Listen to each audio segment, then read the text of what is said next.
मत्स्यजोगचे सरपंच संतोष देशमुख यांची अपहरण करून निर्गुण हत्या करण्यात आली। सर्वपक्षीय आमदारांनी या प्रकरणात जे दोषी असतील त्यांना कठोरातली कठोर शिक्षा द्यावी ही मागणी केली आहे। या प्रकरणामध्ये मुख्यमंत्री देवेंद्र फडणवीस SIT गठीत करण्याचा आणि न्यायालयीन चौकशी करण्याचे आदेश दिले। मागील 4 दिवसापासून तपास जो आहे तो CID मार्फत अतिशय वेगाने होत असताना दिसून येतोय। 31 डिसेंबर रोजी दुपारी 12:15च्या दरम्यान या प्रकरणामध्ये खंडणीचा जो आरोपी आहे वाल्मिक कराड ने पुण्यात स्थित असलेल्या CIDच्या कार्यालयात शरणागती पत्करली। आत्मसमर्पण केलेलं आहे। वाल्मिक कराडला 15 दिवसाची CID कस्टडी मिळाली आहे। वाल्मिक कराड बद्दलचे काही प्रश्न पाहूया। वाल्मिक कराडवर खंडणीचा गुन्हा दाखल होऊ शकतो का? वाल्मिक कराडवर हत्येचा गुन्हा दाखल होऊ शकतो का?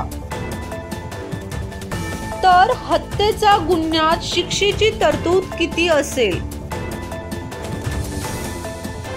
SIT आणि न्यायालयीन चौकशीत फरक काय आहे? CIDला शरण आलेल्या वाल्मिक कराडची शिक्षा कमी होणार आहे का? बीड प्रकरणाची व्याप्ती किती मोठी आहे? जनसामान्यातून निर्माण झालेल्या दबावांचा परिणाम चौकशीवर होऊ शकतो का?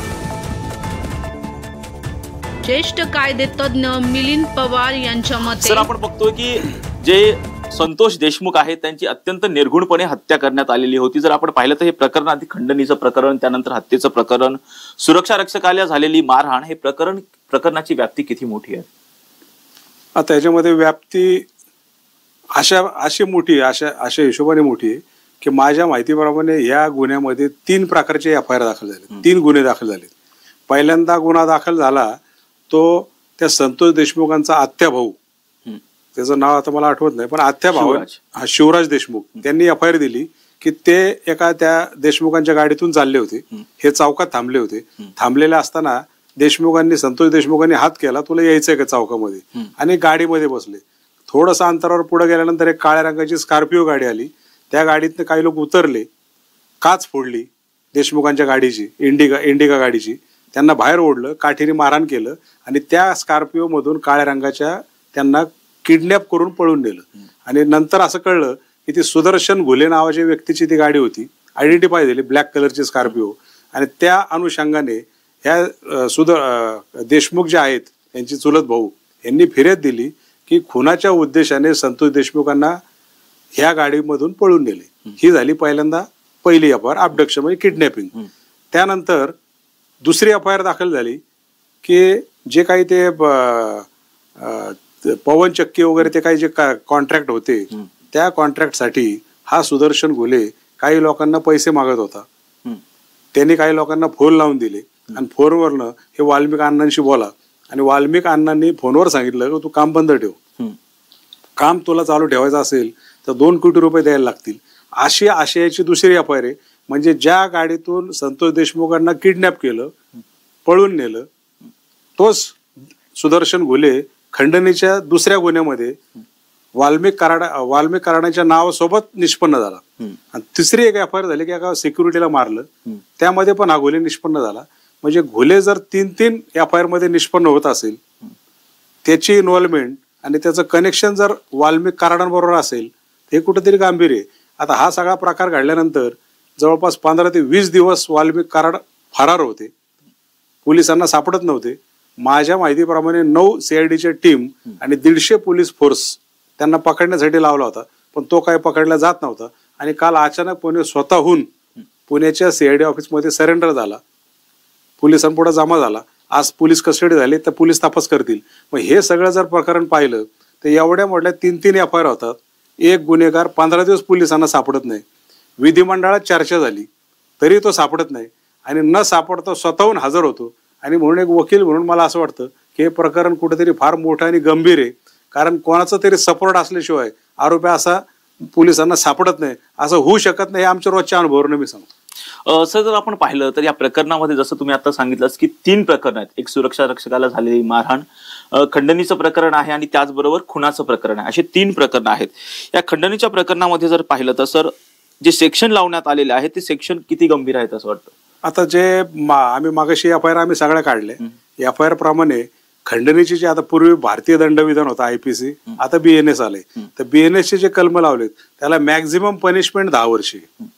म्हणजे एक मोठी रक्कम मिळवण्यासाठी किडनॅप करणे, पळून नेणे किंवा खुनाच्या उद्देशाने पळून नेणे, हे जे काही सेक्शन आहेत त्याला जास्तीत जास्त शिक्षा 10 वर्षे.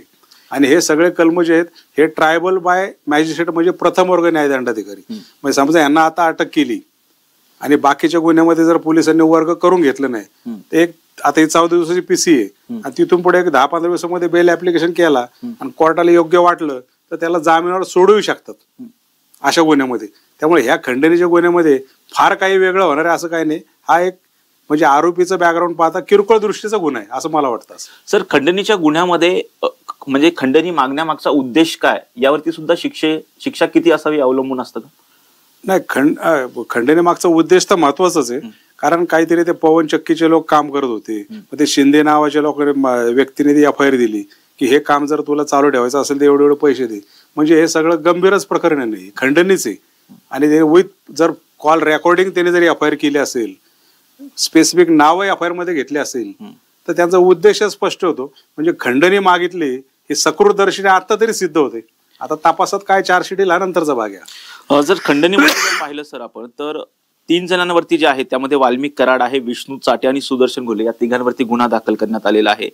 त्यांच्यावरती जे सेक्शन्स लावण्यात आलेले आहेत ते भारतीय न्याय संहिता 3(5)चं कलम लावण्यात आलेलं, भारतीय न्याय संहिता 308(2)चं कलम लावण्यात आलेलं आहे, भारतीय न्याय संहिता 308(3), 308(4) आणि 308(5) अशी कलम लावण्यात आलेली आहे. ती कलम गंभीर आहेत का? सेकंड एफ-आय-आर मध्ये ना, पहिल्या एफ-आय-आर मध्ये ते 308 जे आहेत ते सगळे खंडणीचे कलम आहेत. ओके. आणि मी मागाशी तेच सांगितलं की आरोपींचं बॅकग्राऊंड पाहता शेवटी आरोपी कोण आहे, मग त्याला हे जर कळलं त्यांच्या दृष्टीने किरकोळ कलम आहेत. खंडणीचा आहे. मुख्य कलम कुठला आहे? संतोष देशमुख, त्याला किडनॅप करून त्यांची जी काही निर्घुणपणे हत्या केली त्याच्याशी कनेक्टेड हे सगळे कलम आहेत. त्यामुळे हे कलम किरकोळ आहे. उद्या त्याचा जामीन होईल, सिद्ध नाही झाले ते केस सुटून नाही जाईल निर्दोष भविष्यामध्ये. म्हणजे आजच्या स्टेजला आरोपींचं आपण बॅकग्राऊंड जर पाहिलं तर हे कलम किरकोळ आहेत असं मला वाटतं. आपण पाहतोय सर पहिल्यांदा खंडणी मागण्याचं प्रकरण झालं आणि त्यानंतर हत्येचं प्रकरण झालं. या प्रकरणामधले जर आरोपी आपण पाहिले, वाल्मिक कराडावरती खंडणीचा गुन्हा आहे आणि सुदर्शन घोले आणि विष्णू चाटे यांच्यावरती खंडणीचे प्लस खुनाचे गुन्हे दाखल आहेत. आता या प्रकरणामध्ये वाल्मिक कराडावरती खुनाचा गुन्हा दाखल होऊ शकतो का? याच्यामध्ये असं आहे की आता कारण हे जे सगळी प्रकरण आहे ते इंटरलिंक वाटतायत.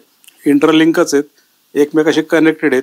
कारण हा काय असा कुठला प्लॅन करून एफ-आय-आर केली खोटी कोणाला तरी त्रास देण्यासाठी, कोणाला तरी अडकवण्यासाठी असं दिसत नाही. कारण जो सिक्वेन्स जर पाहिला तर जे जे गुन्हे जे जे प्रकार घडत गेले त्याप्रमाणे एफ-आय-आर आले. आता एफ-आय-आर आल्यानंतर हे सगळे एकमेकाचे साथीदार आहेत. म्हणजे संघटित गुन्हेगारी आली, म्हणजे मोका आला. आता शेवटी या वाल्मिक कराड जे सरेंडर काल झालेत CID समोर तर हे झालेत खंडणीच्या गुन्ह्यामध्ये, त्यांच्या दृष्टीने खंडणीचा गुन्हा. पण ज्या वेळेला 14 दिवसाच्या PC मध्ये हे निष्पन्न होईल की सुदर्शन घोले, हा चाटे, हा कराड हे सगळे एकमेकाशी कनेक्टेड आहेत आणि मग पोलिसांना ह्या खंडणीच्या गुन्ह्यामधून त्या 302च्या गुन्ह्यामध्ये ह्या कराडला वर्ग करून घ्यावा लागेल आणि नवीन न्यायालयासमोर परत रिपोर्ट द्यावा लागेल की खंडणीचा गुन्हा तपास करत असताना याच्यामध्ये वाल्मिक कराडचा सहभाग निष्पन्न झालाय, त्यांचे फोन कॉल सापडलेत आणि म्हणून आम्हाला ह्या गुन्ह्यामध्ये वर्ग करून मिळावा. आणि वर्ग करून घेतल्यानंतर पुढचा तपास सुरू होईल. पण 302 मध्ये यांचा काय रोल होता? आता यांचा रोल काय आहे? यामध्ये 120B म्हणजे IPCचा 120B पूर्वीचा कॉन्स्पिरसी, कट कारस्थान. आता शेवटी वाल्मिक असे केस आहे का वाल्मिक कराड स्वतः होते, त्यांनी तलवारीने मारले, त्यांनी फायरिंग केले, अशी केस नाही. केस काय आहे? प्लॅनर, कॉन्स्पिरसी, कट कारस्थान. मग कट कारस्थान म्हणजे काय? जो मेन व्यक्ती तो बसून राहणार, कोणाच्या ते आदेशावरनं ते बाकीचे गुन्हा करणार, बाकीच्यांनी गुन्हा केला, देशमुखांचा मर्डर केला, ही वस्तुस्थिती आहे. पण हे कोणाच्या सांगण्यावरनं केलं? आता हे जर निष्पन्न झालं कराड, मग कराडांना कोणाचं बॅकिंग होतं? That is the part of investigation. शेवटी पोलीस आता कसा तपास करतायत, रेकॉर्डवर काय आणतायत त्याप्रमाणे समाजासमोर सगळं येणार. सर जो आता प्रत्यक्ष वाल्मिक कराडनी या प्रकरणामध्ये कितपत सहभागी आहे अद्यापही सिद्ध झालेलं नाही. परंतु जर या प्रकरणामध्ये मुख्य सूत्रधार जर वाल्मिक कराड असेल तर त्याच्यावरती खुनाचा गुन्हा दाखल होऊ शकतो का? 100% दाखल होणार. कारण ज्यांनी खंडणी मागितली ते घोलेचं नाव पहिल्यांदा निष्पन्न झालंय. तिसऱ्या गुन्ह्यामध्ये घोलेचं नाव निष्पन्न झालंय. मर्डरमध्ये घोलेचं नाव निष्पन्न होते. आणि घोले आणि कराड एकमेकाशी फोनवर बोलले, त्यांचं कन्व्हर्सेशन झालंय, हे रेकॉर्डला आले. म्हणजे हे सगळे एकमेकाशी लिंक आहेत. मग जर घोलेने फक्त मर्डर केला असेल, स्पॉटवर जाऊन त्याने मारला असेल, तर ऑटोमॅटिकली कराड हा त्याच्या मागचा गुन्हेगार होऊ शकतो कारस्थानमध्ये, कट कारस्थान. आणि त्यामध्ये काय आता शेवटी तपास यंत्रणा कसा तपास करते, ह्यांचे लिंक किती रेकॉर्डवर आणतायत, ह्यांची इन्व्हॉल्वमेंट किती रेकॉर्डवर आणतात, त्याप्रमाणे आपल्याला कळणार आहे. आता जर तरचा विषय केला ते वकील म्हणून मला काय वाटतं की समजा घोलेंचा तपास केला, पीसी मध्ये घोलेने सांगितलं की बाबा वाल्मिक कराडने आम्हाला असं सांगितलं होतं, तसं सांगितलं होतं, हे सांगितलं होतं, किंवा हे सांगितलंच नव्हतं, शेवटी तो आरोपी आहे, काय स्टेटमेंट द्यायचा हा त्याचा अधिकारी, आणि तपास कसा करायचा हा पोलिसांचा अधिकारी. आता यामध्ये जर एकमेकाला फोन कॉल झाले असतील, व्हॉट्सअप चॅटिंग झाली असतील, लोकेशन सापडले असतील, टॉवर लोकेशन, ज्या वेळेला घटना घडली त्यावेळेला हा कुठं होता, हा सगळा तपासाचा भाग आहे. हा निष्पन्न झाला तर 100% वाल्मिक कराड कनेक्ट होणार आणि मर्डर मधला प्राईम ॲक्युज म्हणून सुद्धा भविष्यात तो पुढे येऊ शकतो की यांनी हे सगळं घडून आणलं. सर, खुनामध्ये जर आपण पाहिलं तर भारतीय न्याय संहिता 118(1), भारतीय न्याय संहिता 126(2), 140(1), 189(2), 190, 191(2), 324(4) आणि 324(5) ही कलम लावलेली आहे. ती या कलमांमध्ये किती शिक्षेची तरतूद आहे? आता याच्यामध्ये जे लावलंय ते अबडक्शन म्हणजे किडनॅप करून नेले, पण उद्देश काय दाखवलाय खुनाचा, म्हणजे एफआयआर खरी ठरली. उद्देश काय होता खुनाचा? आता माझा चुलत भाऊ गाडीत बसलाय, माझ्यासमोर मारहाण केली, माझ्यासमोर एका गाडीमध्ये त्याला घेऊन गेले. पण मी काय सांगतोय की ही काळ्या रंगाची गाडी, हल्ली ते आरटीओचा गाडीचा नंबर टाकले की लगेच कळतं कोणाच्या नावावर गाडी. म्हणजे घोलेच त्याला घेऊन गेला, घोलेचं नाव एफआयआर मध्ये आलंय, आणि नंतर तो मर्डर पण झालाय. आता मर्डर होताना आय विटनेस तिथं कुणी आम्ही होतो का बघायला, असं कोण म्हणणार? हा देशमुखांचा चुलत भाऊ, मी तर पाहिलं नाही, पण माझ्यासमोर किडनॅप करून गेला. ऍक्च्युअल मारताना डायरेक्ट आय विटनेस कोण नाही, पण हे सरकमटन्स, परिस्थिती ज्यांना पुरावा, माझ्यासमोर किडनॅप करून गेला आणि नंतर तो खालास झाला. मारला कोणी? मग त्यावेळेचं त्या घोलेचं लोकेशन, ह्या कराडाचं लोकेशन, मयत जे झाले देशमुख त्यांचं लोकेशन, हे सगळं ज्या वेळेला टावर लोकेशन एकत्रित येईल त्यावेळेला भविष्यात हा गुन्हा, हा खून कुणी केला हे निष्पन्न होईल. पण त्याप्रमाणे तपास व्हायला पाहिजे, हे महत्वाचं आहे. सर, आणखी एक म्हणजे सगळ्याच प्रेक्षकांना क्युरिओसिटी आहे, अटक करणं आणि आत्मसमर्पण करणं. आत्मसमर्पण केल्याच्या नंतर शिक्षा कमी मिळू शकते का, किंवा अटक केल्याच्या नंतर शिक्षा अधिकची मिळू शकते का? एखादं खुनाचं प्रकरण असेल किंवा खंडणीचं प्रकरण असेल, आत्मसमर्पण केल्याचा फायदा कुठे वाल्मिक कराडला होईल असं वाटतं? नाही, आत्मसमर्पणचं असं काही नाही. आता कायद्यामध्ये अशा तरतुदी आहेत की काही कलम हे बेलेबल असतात, जामीन पात्र म्हणजे काय? समजा अटक केली तर संबंधित इन्स्पेक्टरने त्या आरोपीला सांगायचं की तुझ्यावर गुन्हा दाखल आहे, पण हा जामीन पात्र आहे, तू जामीन देतो का? जामीन दे, तुला मी सोडून देतो बॉन्ड घेऊन. बेलेबल ऑफेन्स, बरोबर आहे. पण काही पोलीस स्टेशनला तसं करतात नाही, आम्ही सरेंडर करून घेणार नाही. मग आम्ही काय करतो, डायरेक्ट आरोपीला कोर्टासमोर उभं करतो. म्हणजे त्याला होतं सरेंडर. त्याला बॉम्बे हायकोर्टच्या, सुप्रीम कोर्टच्या काही गाईडलाईन आहेत, डायरेक्ट आरोपी कोर्टापुढे उभं करू शकतो की माझ्यावर बेलेबल ऑफेन्स दाखल आहे, मी कोर्टासमोर हजर झालोय, मला जामीनवर सोडा, कोर्ट सोडतं. मग याला म्हणतात सरेंडर. सरेंडर केल्यामुळं त्या मूळ गुन्ह्याला काही फरक पडला, शिक्षा कमी झाली किंवा बघण्याचा दृष्टिकोन बदलला असं काही नाही. सरेंडर म्हणजे काय की कराडाने ओळखलं की आता हे सगळे अकाउंट बंद व्हायला लागलेत, तपासाची व्याप्ती वाढायला लावली, आणि त्यांच्या मनात जर काय असेल की कुठून काहीतरी आपलं होईल, या माध्यमातून त्या माध्यमातून काय सेटिंग होईल, त्यातनं आपण वाचू शकतो, हे सगळे प्रयत्न केले असतील, पण कुठंच काय होत नाही दिसलं की माणूस सरेंडर होतो. मग एक तर त्याला मग कोणाचा तरी सपोर्ट असतो सरेंडर व्हायला, कुणीतरी सल्ला दिलेला असतो, किंवा एन्काउंटरची भीती असते. आपण इकडे तिकडे परत एक दिवशी मारतील तेव्हा आपलं डायरेक्ट जमा होऊन जा, पोलिसांच्या ताब्यात गेले की पोलिसांची जबाबदारी आपण बघू, ह्या कुठल्या तरी विचारात ते सरेंडर झालं असेल. पण सरेंडर झालं काय आणि अटक झालं काय, दोन्ही एकच आहे, वेगळं असं काही नाही त्यामध्ये. सर, आपण पाहिलं ज्यावेळी या संतोष देशमुखांचं अपहरण झालं त्यानंतर त्याच्या भावांनी सुदर्शन घोलेला बऱ्याच वेळा कॉल केल्याचंही निष्पन्न झालेलं आहे, त्यांनी तसं माध्यमांमध्ये सुद्धा सांगितलेलं आहे. पण अशा वेळी पोलिसांनी कुठंतरी त्याची जी केस आहे ती दाखल करून घ्यायला दिरंगाई केली. त्या निमित्तानं जर पाहिलं तर राज्याच्या मुख्यमंत्र्यांनी त्या भागाचे, त्या पोलीस ठाण्याचे जे पोलीस निरीक्षक आहेत त्यांना सक्तीच्या रजेवरती पाठवलेलं आहे. अशावेळी पोलिसांवरती काही गुन्हा दाखल होऊ शकतो का, कारवाई होऊ शकते का? असं पोलिसांनी जर दिरंगाई केली असेल तर त्यांची डिपार्टमेंटल इन्क्वायरी असते, जास्तीत जास्त त्यांना ट्रान्सफर करतील, निलंबित करतील, मग तो परत पोलिसांचा अधिकारी ते मॅट मध्ये जातील, ते माझ्यावर चुकीची कारवाई केली. पण कारवाई म्हणजे असं वेगळा असं कुठला गुन्हा दाखल होत नाही, फक्त आपली जी काही ड्युटी आहे त्यामध्ये कुचराई केली, काम बरोबर केलं नाही म्हणून डिपार्टमेंटल शोकॉज नोटीस किंवा ट्रान्सफर करणं, हा त्या वरिष्ठ अधिकाऱ्यांचा अधिकार आहे, त्याप्रमाणे ते कारवाई होतात. आपण पाहिलं सर, हे प्रकरण कुठंतरी पोलिसांनी दिरंगाई केली म्हणून हे प्रकरण फडणवीस अर्थात मुख्यमंत्र्यांनी हे प्रकरण जे आहे SIT कडे सोपवलं. त्याने न्यायालयीन चौकशी सुद्धा या प्रकरणामध्ये नेमलेली आहे. तर नेमकं पोलीस चौकशी आणि CID चौकशी यामध्ये काय फरक असतो? आता पोलीस चौकशी आणि CID जवळपास सगळं सेमच असतं. फक्त ज्या वेळेला डीप मध्ये जाऊन इन्व्हेस्टिगेशन करायचंय आणि संबंधित पोलिसांवर विश्वास नाही, समजा आता हा कुठला केस मध्ये काढलाय, मग केस मधले कोण SP असतील, कोण सिनियर PI असतील, साधा PI, कॉन्स्टेबल, हे काही जे अधिकारी असतील यांच्यावर विश्वास नसेल जनतेचा किंवा संबंधित वरिष्ठ, आता समजा गृह मंत्रालयामध्ये की डाऊट आला हे काय तपास बरोबर करणार नाहीत, मग तो CID कडे पाठवला जातो. बऱ्याच वेळेला मागणी असते की CID कडे तपास पाठवा, CBI कडे पाठवा.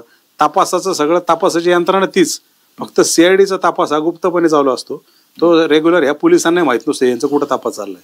आणि CID CBIच्या तपासामध्ये जर ह्या पोलिसांनी काही गुन्हे केले असतील तर ते पण निष्पन्न होतं की यांनी हे FIR घेतली नाही, हे पेपर लपवून ठेवले, ह्या विटनेसकडे तपास करायला पाहिजे होता, हे सगळं ऑनलाईनचा तपास करावा, हे केलं नाही. म्हणजे यांनी आरोपीला वाचवायचा प्रयत्न केला आणि दोषी आढळले तर CBI काय आणि CID काय या रेग्युलर पोलिसांवर गुन्हे दाखल त्यांना आरोपी करू शकतात.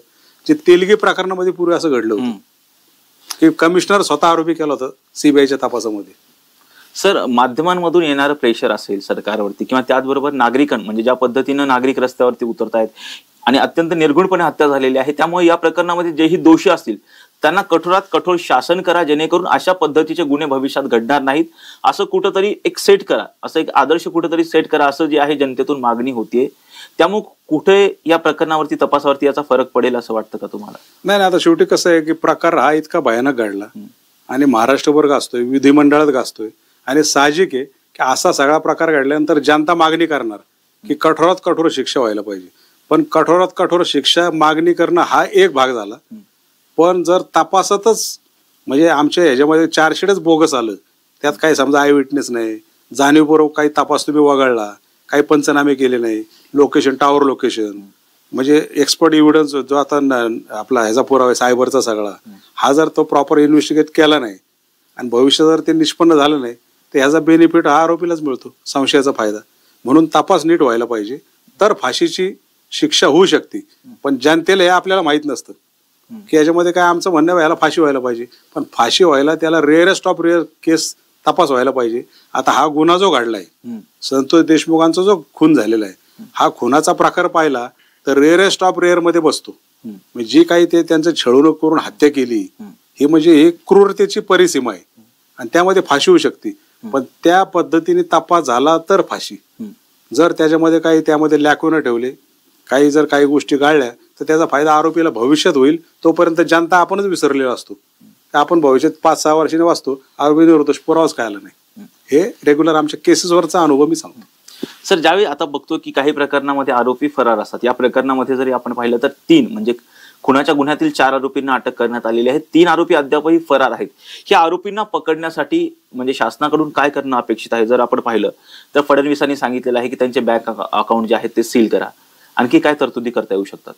नाही, सध्या आता काय त्याला प्रोक्लेमेशन समजा त्याला जाहीर करतील घ्या फरार आरोपी, मग त्याचे प्रॉपर्टी अटॅच करा, बँक हे करा. पण जर हॅबिच्युअलच गुन्हेगार असतील, रेकॉर्डवरचे गुन्हेगार सराईत, त्यांना काय फरक पडतो? ते बँकेचे अकाउंट, त्यांच्या अनेक तरतुदी असतात, अनेक खोटे अकाउंट असतात, नाही त्या प्रकारचे मोबाईल सिम कार्ड वापरतात, कोणाच्या कॉन्टॅक्टमध्ये असतात, कुठेही गायब होऊन जातात. त्यांना सपोर्ट करणारे वेगळे असतात की जे समाजाला आपल्याला रेकॉर्डवरचं ते माहीत नसतं, पण त्यांचं सगळं चालू असतं, त्याने काही त्यांना फरक पडत नाही. वर्षानुवर्षे फरार राहू शकतात. आता हा काल सरेंडर झालेला आरोपी हा जर पुण्यातच CIDला सरेंडर होता असेल, सुरुवातीला चर्चा होती की तो बाहेरच्या देशात पळून गेला की काय, कुठं दुसऱ्या राज्यात गेला का, काहीच नव्हतं. पुण्यातच सापडला पण नाही, पुण्यातून सरेंडर झाला. मग ते 3 आरोपी तरी पुण्यातच आहेत का मुंबईत आहेत का अजून कुठे आहेत का कोणाच्या बांगल्यात जाऊन बसले हे काय माहिती. हा सगळा पोलिसांचा अधिकार आहे आणि त्याला प्रॉपर इन्व्हेस्टिगेशन पाहिजेत, त्या पद्धतीचे प्रामाणिक अधिकारी पाहिजेत ज्यावर जनतेचा विश्वास आहे. मग काहीतरी यात होईल असं एक मला वकील म्हणून वाटतं. पण एक भोळ्या बाबड्या जनतेचा विचार केला तर काय जनता फक्त बघत बसते. प्रकार घडलाय, तपास चाललाय, उद्या दोषारोप पत्र येईल. आता बदलापूरच्या केसमध्ये काय घडलं बघितलंच आपण. म्हणजे त्याला तो गुन्हेगार होता का नाही तो नंतरचा भाग आहे, पण त्याला तो अगोदरच एन्काउंटर झाला त्याचा. त्यांनी काय पळून जायचा प्रयत्न केला काय ते माहित नाही अजून, पण हायकोर्टने संशय व्यक्त केलाय. त्या आरोपीला जे एन्काउंटर केला केसच संपली ना सगळी. त्यामुळे ते भविष्यात काय होईल ते असं सगळं आहे ते. सर, या प्रकरणामधला जो खंडणीतला आरोपी आहे वाल्मिक कराड, त्याच्यावरती 1999 पासूनचे गुन्हे आहेत. जर आपण पाहिलं तर जवळपास 30च्या जवळ त्याच्यावरती गुन्हे दाखल आहेत. त्यामुळे त्याच्यावरती किती कठोर शासन होण्याची शक्यता आहे आताच्या प्रकरणाशी बघता? आता शासन होण्याची शक्यता म्हणजे आता ह्याच्यावर जर एवढे 30 गुन्हे असतील तर हा सराईत गुन्हेगार झाला. मग प्रश्न हा येतो की 30 गुन्हे असून जर ह्याच्यावर मोका आतापर्यंत दाखल झाला नाही, म्हणजे हा गुन्हेगार काही एकटा गुन्हा करत नसणार, त्याची मोठी टोळी असणार आहे. म्हणजे टोळीचे सदस्य कोण होते हे आतापर्यंत कधीच तपासात निष्पन्न व्हायला पाहिजे होतं, पण ते कधी झालं नाही. आजही तो ताटमानेने वावरत राहिला आणि त्यात नाही सगळे प्रकार घडले. आता कुठं तरी पॉलिटिकल लोकांनी लावून धरलं म्हणून प्रकार वर आलं. हे समजा नसतं आलं तर हा मर्डर पचला असता, दबून गेला असता, सगळे गप्प बसले असते, परत सगळे दहशतीखाली. कारण मी आज पेपरला वाचलं, मला माहित नाही की ज्या सरकारी वकिलांनी बाजू मांडायला पाहिजे त्यांनी पण ते प्रकरण सोडलं घाबरून. असं काहीतरी पेपरला आलंय की सरकारी वकील म्हणलं मला प्रेशर आहे, मी काही बाजू मांडत नाही. मग हे असले जे प्रेशर आहेत, मग हे आता सगळं उखडून काढायचं काम कोणाचं आहे? पोलिसांचं. सामान्य माणूस तर आपण काय भांडू शकत नाही. म्हणजे मसल अँड मनी पॉवर हे सगळीकडे सुरू झालं तर मग आपण काय नुसतं बघत बसणे. तुमच्या आमच्या हातामध्ये काय? न्यायाधीश काय करू शकत नाहीत. न्यायाधीशांपुढे पुरावा आला तर ते म्हणतील तुला जन्मठेप, तुला फाशी, निर्दोष. यापेक्षा वेगळं काय? सामान्य माणसं आहेत ना आपण सगळे. पण गुन्हेगारी जर एवढी पॉवरफुल झाली तर कोणाच्या हातामध्ये काय राहणार आहे? एकंदरीत हे सगळं असं वातावरण पाहिलं तर एक अशी ती भीती वाटते. सर, या प्रकरणामध्ये काल ज्यावेळी केस कोर्टामध्ये वाल्मिक कराडला हजर करण्यात आलं त्यावेळी त्याच्या वकिलांनी जे युक्तिवाद केलेला होता त्यामध्ये त्यांनी सांगितलं की हे प्रकरण कुठंतरी राजकीय दृष्ट्या प्रेरित आहे. आणि जर सरकारी वकिलांनी बाजू मांडली तर त्यांनी सांगितलं की खंडणीचं प्रकरण असेल किंवा हत्येचं प्रकरण असेल याचा आम्हाला तपास करायचा आहे, त्यामुळे आम्हाला कुठेतरी याची पोलीस कस्टडी हवी आहे असं त्यांनी सांगितलं. बरोबर आहे ना. आता आरोपी सरेंडर झाला, अटक झाला, कोर्टापुढे हजर केला की पोलिसांचं काम आहे आम्हाला तपास करायचं, तपासाचे हे मुद्दे. आता आम्ही आरोपीच्या बाजूने उभे असतो, आरोपीकडनं इन्स्ट्रक्शन घेतो, काय बाबा काय खरं काय, त्याप्रमाणे आम्ही युक्तिवाद करतो. आता याच्यामध्ये जर असा आर्ग्युमेंट केला असेल की याच्यामध्ये पॉलिटिकल कलर आहे, आता पॉलिटिकल असेल तर मग त्या देशमुखाला, संतोष देशमुखांना किडनॅप केलं, पळून नेलं, यामध्ये काय पॉलिटिक्सचा संबंध आहे का? पण न्याला ना, म्हणजे पळून नेणं त्याला मारणं हा गुन्हाच आहे ना. पॉलिटिक्सचा काय संबंध आहे? एखाद्या कंपनीला तू हे काम बंद ठेव, नाहीतर मग आम्हाला 2 कोटी दे, नाहीतर काम बंद कर. हे जे इलिगल डिमांड करणं हा गुन्ह्याचा प्रकार आहे. याला पॉलिटिक्सचा कुठं संबंध आहे? एखाद्या वॉचमॅनला धमक्या देणं, त्याला गाडीत कोंबून नेणं, त्याला मारहाण करणं, याला पॉलिटिकलचा कुठं संबंध आहे? म्हणजे फक्त हा एक आर्ग्युमेंटचा भाग असतो की याला पॉलिटिकल कलर आहे, आमका त्या आरोपीचा बचाव म्हणून. ते काय कोर्ट सगळं ऐकतं असं नाही, पण आर्ग्युमेंट करायचा तो आमचा अधिकार आहे. आरोपीच्या दिलेल्या माहितीवर आम्ही आर्ग्युमेंट करतो. आता कुठला आरोपी असं म्हणणार आहे का हो मी सगळं केलं? आता तसं पाहिलं तर कराड काल सरेंडर झाल्यानंतर काय सांगितलं की मला जर सिद्ध झालं तर मला शिक्षा द्या. आता सिद्ध करणं काम कोणाचं आहे? सरकार पक्षाचं. म्हणजे सगळे पुरावे गोळा करून कोर्टापुढे मांडायचे, पण ते आलेच नाही तर शिक्षा तरी कशी होणार आहे? आणि म्हणून तो एक आर्ग्युमेंटचा भाग आहे की पॉलिटिकल सगळा कलर दिलाय. आता ते विधिमंडळात प्रश्न घातला, अरे पण दिलाय पण गुन्हे घडलेत ना, म्हणजे पॉलिटिकल कलर दिला म्हणजे काय गुन्हे घडलेच नाही का?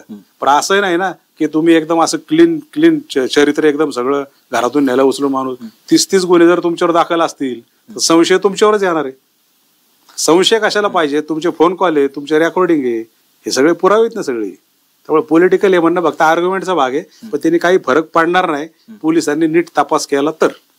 सर, आपण पाहिलं तर जे सरकारी वकील होते BJ शिंदे, त्यांनी सुद्धा यावेळी जेव्हा युक्तिवाद केला त्यांनी सांगितलं की हे प्रकरण जे आहे ते अर्थात या प्रकरणामध्ये खंडणी आणि म्हणजे हत्या हे प्रकरण कुठेतरी इंटरलिंक आहे, त्यामुळे त्यांनी पोलीस कोठडी मागितलेली आणि 15 दिवसांची पोलीस कोठडी दिलेली आहे. आता आरोपीला आणखी किती दिवस पोलीस कोठडी मिळण्याची शक्यता असेल? एक मॅक्झिमम किती पोलीस कोठडी मिळू शकते? आता त्याला 14 दिवसाची PC दिलेली आहे आणि आता खंडणीच्या गुन्ह्याप्रमाणे तेवढी ती भरपूर त्याला दिली, 14 दिवस सफिशियंट दिलेली. पण भविष्यात जर समजा असं वाटलं की 14 दिवसामध्ये हा बोलतच नाही, तोंडच उघडत नाही, काही सांगतच नाही, तर परत पोलीस PC मागू शकतात. पण त्यात 302 मध्ये वर्ग केला की त्याची PC परत वेगळी सुरू होईल. खंडणीच्या गुन्ह्यामध्ये मॅक्सिमम किती दिवसाची? 14 दिवस दिले ना त्याला, फुल PC देऊन टाकली त्याला ऍज पर डिमांड. ही फुल PC आहे. आणि खंडणीच्या गुन्ह्यामध्ये किती दिवसांची PC असते? 14 दिवस खंडणीच्या. आणि खुनाच्या गुन्ह्यात? आता खुनाच्या गुन्ह्यात वर्ग केले की परत त्याला 14 दिवस. अशा PC वाढतात ना, पहिली 7 दिवस, परत 7 दिवस, असे एक्सटेंड होत राहते ती PC. सर, आता जसं फडणवीसांनी सांगितलेलं होतं, म्हणजे सगळ्याच आमदारांनी विनंती केलेली होती की हे प्रकरण जे आहे ते फास्ट ट्रॅक कोर्टामध्ये चालवा. फास्ट ट्रॅक कोर्टामध्ये जेव्हा हे प्रकरण जाईल, अर्थात फडणवीसांनी असं सुद्धा जाहीर केलेलं होतं, SIT ला सांगितलं, ज्यावेळेस न्यायालयीन चौकशी नेमली त्यामध्ये सांगितलं की 3 ते 6 महिन्यामध्ये आम्ही चार्जशीट दाखल करणार आहोत आणि या प्रकरणाचा तपास पूर्ण करणार आहोत. आता गुन्हा घडल्यानंतर कायद्यानुसार 90 दिवसात चार्जशीट पाठवायला लागतं. 90 डेज, 3 महिन्यात.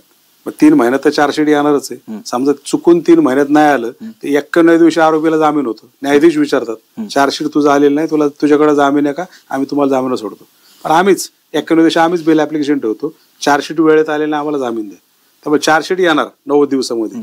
आता फास्ट ट्रॅक कोर्टात करतो ते होणार, ते बोलणं सगळं ठीक आहे. पण हे जर सगळं तसं घडलं तर निश्चितप्रमाणे आणि चांगल्या प्रकारचा चार्जशीट गुन्हा तपास झाला तर शिक्षेपर्यंत हे प्रकरण जाऊ शकतो. पण दिलेल्या शब्दाप्रमाणे घडलं तर. आता अनेक केसेसमध्ये आपण ऐकतो फास्ट ट्रॅक मध्ये करणार आमका. आता रोजच्या आमच्या अनुभव आम्ही सांगतो. सर फास्ट ट्रॅक कोर्टामध्ये कुठं टाइम पिरियड असतो का? नाही, फास्ट ट्रॅक कोर्ट मध्ये कसं आहे की बाकीच्या केसेस सगळ्या सोडा, या Kesla priority they. That is fast track. Fast track नावाचं असं कुठलं वेगळं कोर्ट नाही. फास्ट ट्रॅक म्हणजे काय, आहे तेच न्यायाधीश, आहे तीच सगळी यंत्रणा, फक्त ह्या केसला प्रायोरिटी दे, लवकर निकाली काढा. आता जसं रेपच्या केसेस पोक्सो न्यायालय, पण प्रत्येक कोर्टावर इतका लोड आहे. आता फास्ट ट्रॅक म्हणजे कसं की ज्या वेळेला जिंदा सोखा फार पूर्वीच्या काळात घडलं होतं आणि त्याला स्पेशल कोर्ट, तर ते यारोडा जेलमध्ये ते न्यायाधीश जाऊन बसायचे आणि तिथं खटला चालला. हे स्पेशल कोर्ट. आता फास्ट ट्रॅक म्हणजे या प्रकरणासाठी एक न्यायाधीश सेपरेट कोर्ट सेपरेट करा, 4 महिन्यातच त्याचं केस होऊन जाईल.